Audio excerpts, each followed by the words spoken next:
if you are doubting yourself, whether in business or in home ownership, what I would say is everything you need, you already have in abundance. Hey everybody, today I'm here with Melissa Sofia, a good friend of mine that we met online through an app, Clubhouse, and we've gotten to meet in person several Clubhouse times days. because of the mutual company we both work with, which is Side. Melissa, welcome. Hi, happy to be here. I'm excited for you to share your expertise and some of the things you've been working on just throughout your whole career, because I think you're a very special person when it comes to what you're involved with. So besides Thank business, you. I think you do a lot more than just that, although you're amazing at that. So maybe you can share a little bit about, who you are, your journey from brand new agent to where you guys are today, and some of the additional things you do on the side that you're really passionate about. Absolutely. So I'm a unicorn, unicorn realtor. I've been in the business for over 22 years now, and I am first a Filipino American mother of four, born and raised in San Diego.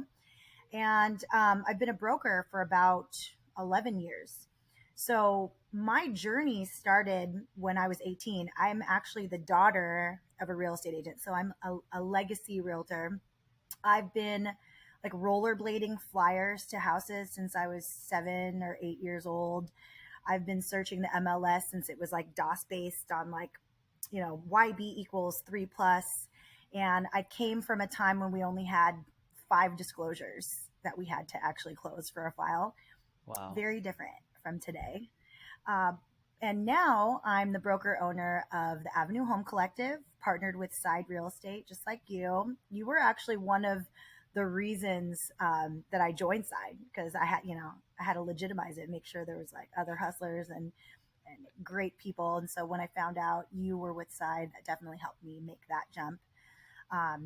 But when I joined Side, we were at like 10, 12 agents, and now we're at 32 agents.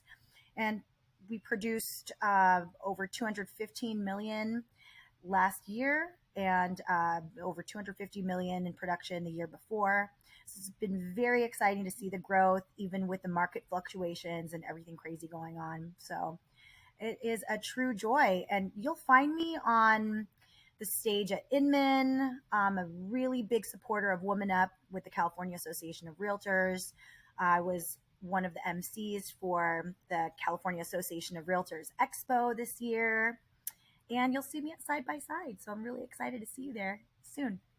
I will say what's hilarious is that basically everything I used to get in trouble for as a teenager is now serving me at the highest level as a real estate professional. Talking too much, setting up parties with my friends, networking, connecting with people basically is my job now. And so, yeah, I would say that my superpower is being a super connector of people. I really find a lot of joy in, not just asking like, how are you? Or like, what are you working on? But really digging into what's going on in people's lives and trying to figure out how I can connect people together so that they can further their project or their business, or, have a resource or help. I mean, anything from like, where's the best place to have my bachelorette party? What restaurant should I go to for an office meeting?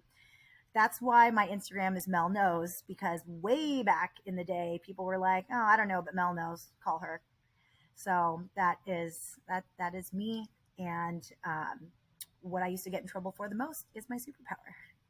You know, I think when you are first starting out, or when you're really trying to dig in and align with who you are so that your business can start to succeed from it, your first step is like a real naked look at who you are, and a very uh, real attempt at self awareness and understanding like, what are your traits? Like, what is your ethos? What do you stand for? Who do you like to work with?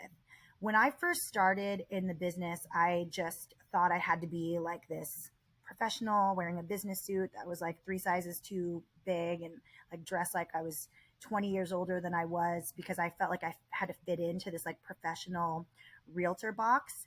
And it didn't serve me well. Like it wasn't real. I think the word authentic is used so much, but like it was so inauthentic of me at 18 as a young Filipino. I was like a little punk rocker. And then, I was going to work and, wearing a business suit. It just was not aligned.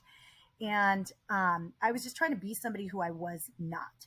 So I think figuring out your ethos, who your clients are, your ideal client avatar, what is your personal brand statement, your unique value proposition. It's very important to find that out. Like now I know exactly, like I'm audacious, I'm resilient, I'm intuitive, and those are qualities that separate me from everyone else in my market. So the more that I dig into that, the more that I express myself in that way throughout all of my branding. I mean, videos, the way I talk, my emails, the way my presentations look. The more I do that, the more I bring people into my atmosphere that like fit me, like me, love me, are my super fans, and will refer me till the end of their days. So, creating a business around that type of model has served me really well. And I get to enjoy the people that I work with.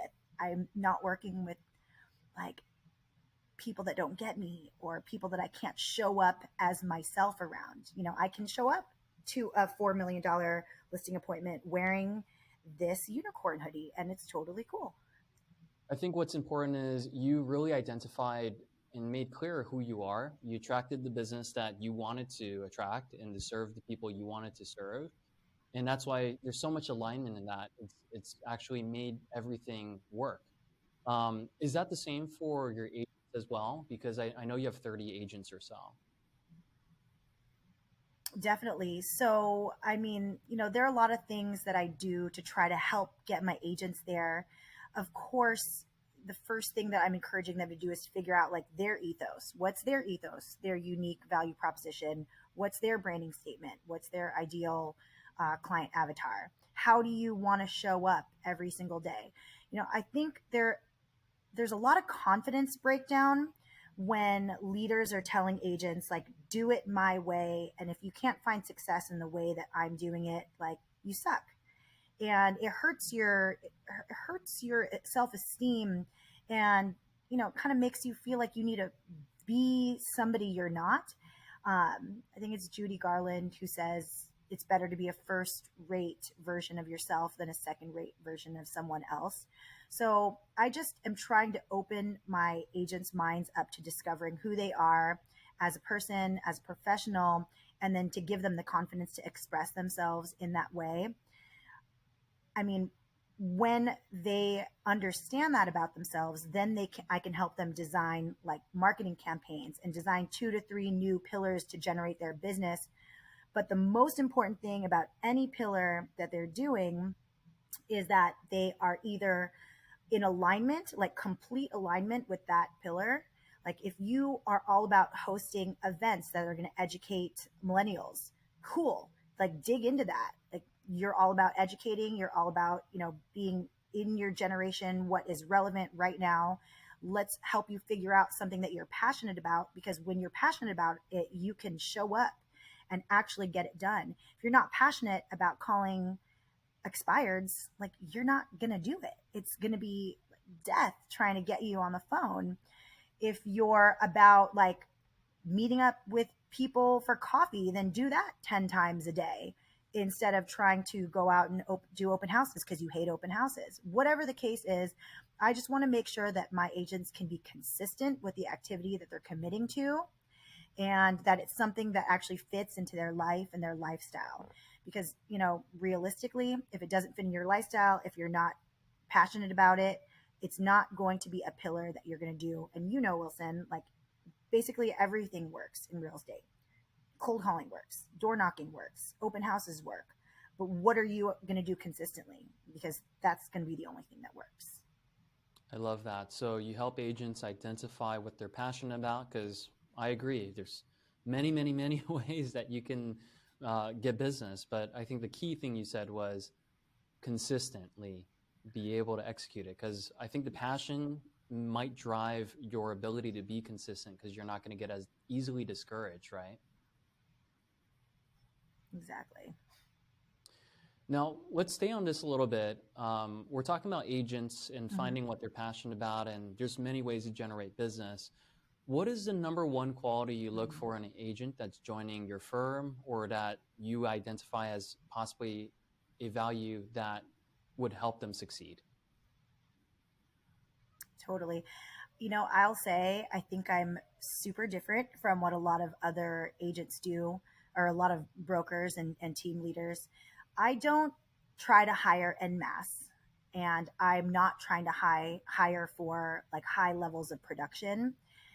I'm looking for, I've said it before and I'll say it again, like ethos is number one. What do you care about? Because when I have a group of agents that cares about things together, like we rise together. So that's number one. Number two, I look for somebody with a growth mindset of inclusive prosperity. I want people who are focused on doing the things that they need to grow, wanting to learn more because, you learn more, you earn more. And I want people who are in my atmosphere that believe in an abundance mindset instead of a scarcity mindset. I want them to want to help each other, to not be like, no, it's mine and I can't tell you what I'm doing because if you do the same thing, then there's not going to be enough for me. I want to create a space where the agents are very collaborative, teach each other, level each other up, challenge each other, but in very positive ways.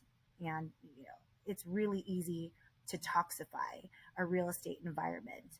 And so I want to be careful and conscious about the people that I bring in.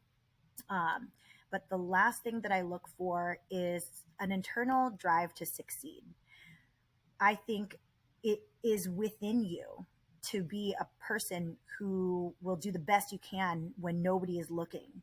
And in real estate, everybody comes in with like these rose colored glasses, like, oh, I'm going to be rich now and I'm not going to do anything.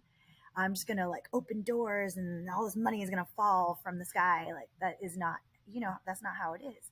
You have to be willing to put in the work and put in the time, put in the effort, and do things that are out of your comfort zone, because everything that you want like lies right outside of your comfort zone. So that's the kind of person I'm looking for. I can teach skill sets, I can teach habits, I can teach those things that agents need to succeed. I can help them plan and create a marketing structure that works for them, that will bring them leads and generate business. But I can't teach ethos, growth mindset, and internal drive. Like that's something that you've got to bring to the table to be a successful agent with Avenue. I love what you said there. So I took some notes. You create the right environment by controlling who's able to join you. And that means you have standards, you have a process, and also the drive to succeed. And that's important to have in an agent. I guess my question to you is, how do you identify the drive to succeed? Is it their past? Do they share a little bit about their life story? Do you ask them certain questions? You know, sometimes I think like my interviews are more like a date than anything, because I dig into all of that.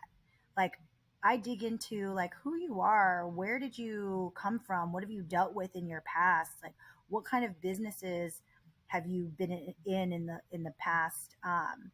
But it's more than just like what are the activities that you did. It's like how did you react to your life circumstances. uh, through through their answers I can see what kind of a mindset they have. You know, are they a hopeful person? Are they a negative person? Are they someone that would be fun to be around? I want to fill my brokerage with people who are enjoyable to be around, not only for the agent to agent benefit, but because that's what we represent. With my brand, I'm like, we make real estate fun. We make it as stress free as possible. I believe that is a quality of providing luxury service. I think that's what it means to be a luxury agent. luxury for me is not a price point. It is providing a service where we make real estate as stress free and as fun as possible. So when I'm hiring, then I need to make sure that these are people that can help their clients feel that way, that through working with them, they can feel that they are being taken care of professionally, that they can have a good time, and we can, keep doing this for a lifetime together. We're not going to just Hmm. work together for this one deal. We're going to be your lifetime agent that you want to hang out with and that you want to come to our events. So, we're in it for good. Thank you for that. Um, it's not just doing the activities; it's how you react to some of the circumstances or the cards that have been dealt. So I really that resonates a lot, and not just what you've dealt with, but how you've come out of it.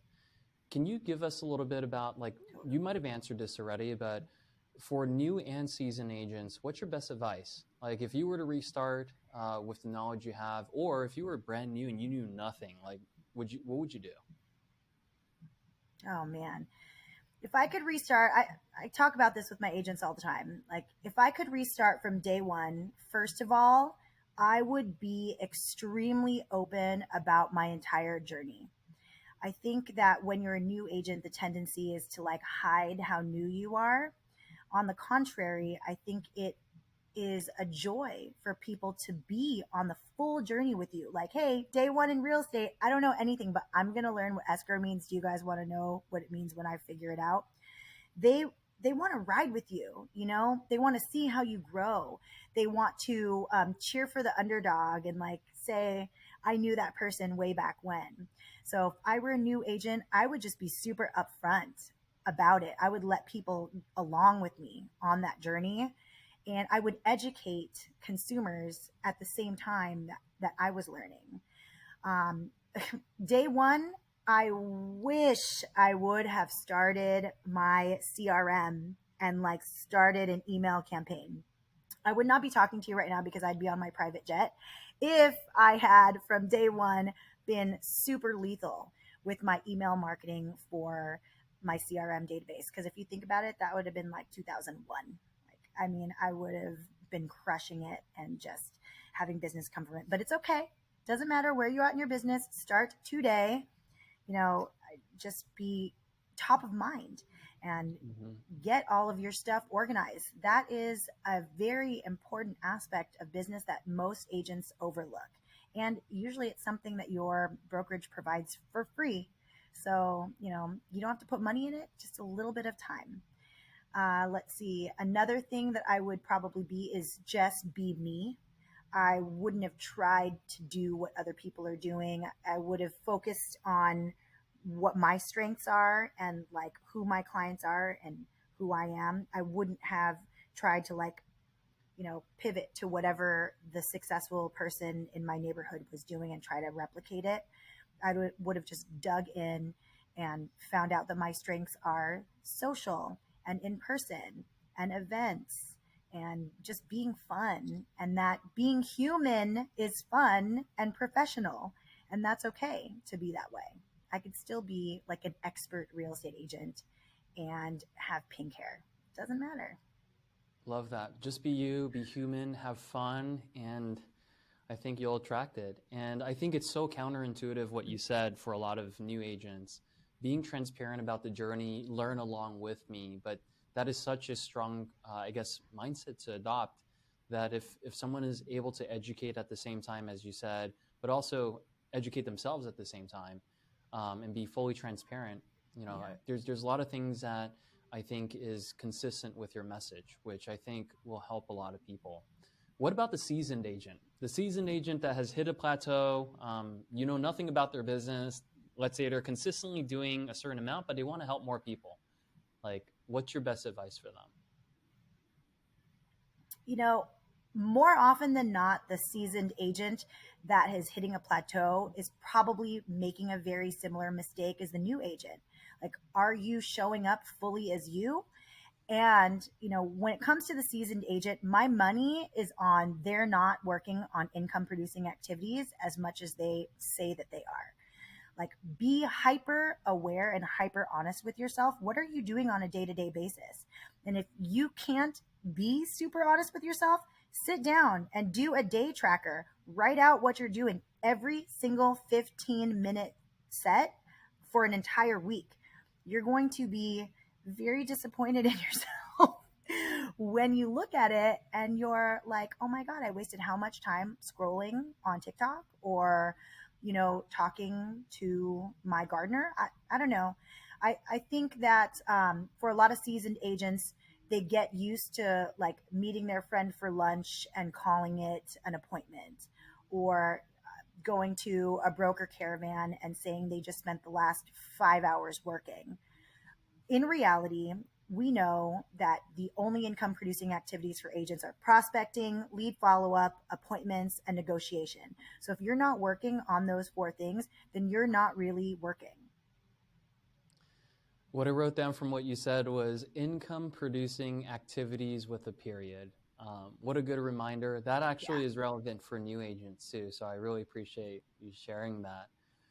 Um, that is. we see Melissa on social media, successful business person, continuing to push and to help her agents. But I'm sure you go through a lot of, discomfort, uncomfortable, situations you've learned along the way. Like, is there a story or a lesson that you've had to overcome that you can share with us? Because I think that humanizes everything, and we know you're super authentic and passionate about what you do already. So I think that just gives us an extra layer of context of who you are. Definitely.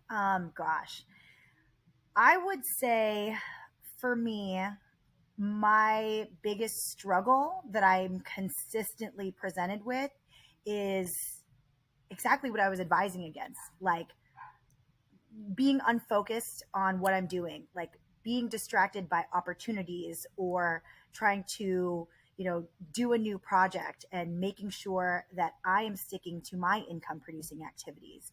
I'm a mom of four and I like had no nanny. I raised my kids. I was like, breastfeeding one child, dragging the other one on the floor to make it to an appointment on time, like telling my kids to stop jumping on beds while I'm trying to take a video of a house for a client. And I think getting super real with what you need to put in place in your life to succeed um, is something that's hard to do. Like, I learned this past year that I overwhelmed myself by taking on too much. I did a lot. Like, I was the president for the Asian Real Estate Association in San Diego. I was also the treasurer for the Radies Children's Hospital Auxiliary Board. I sat on another board of directors for a local college. I took on speaking engagements all across the country in the real estate sphere while I was, starting other side businesses and, managing my over 30 agents.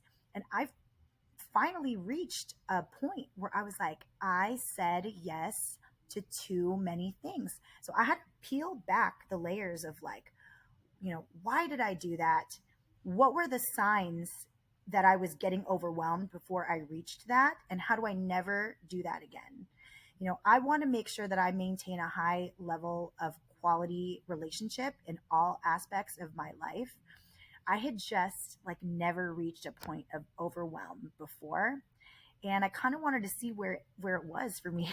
Like, where where's the wall? When am I going to hit it? So I know never to do that again. But I found that right after I actually helped create an event for almost 20,000 people in San Diego. It was a Philippine street fair along with Moster Coffee. We created Mosterland. It had like this nighttime concert with Arnel Pineda, the lead singer of Journey, and Apple D App from Black Eyed Peas at night. And during the day, it was a celebration of local like Philippine businesses.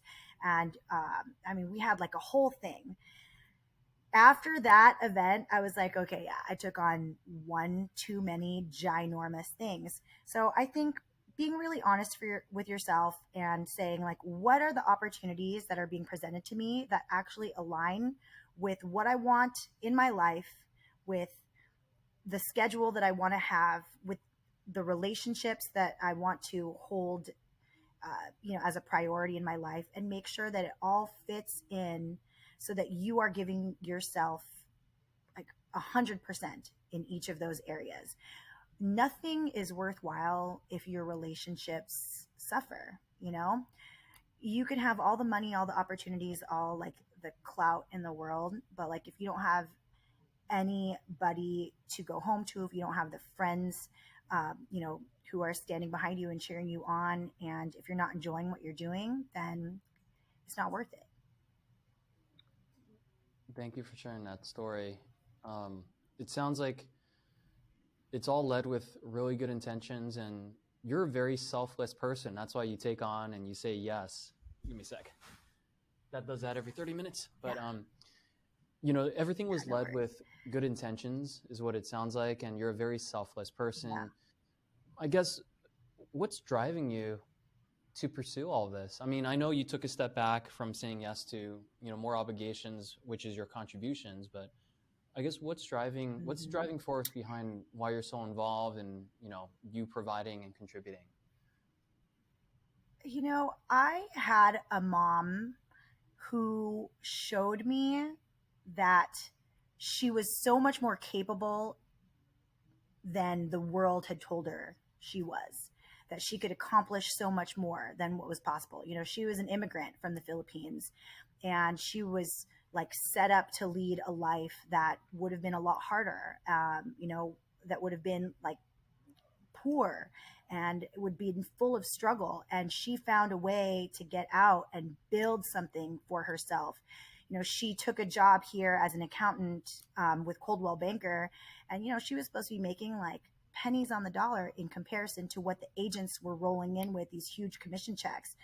And they were like, you're never going to be able to sell houses, like your accent's like crazy, like there's no way you're gonna be able to do this. And she broke out in like 1987 and was like, yeah, I'm gonna do it, watch me.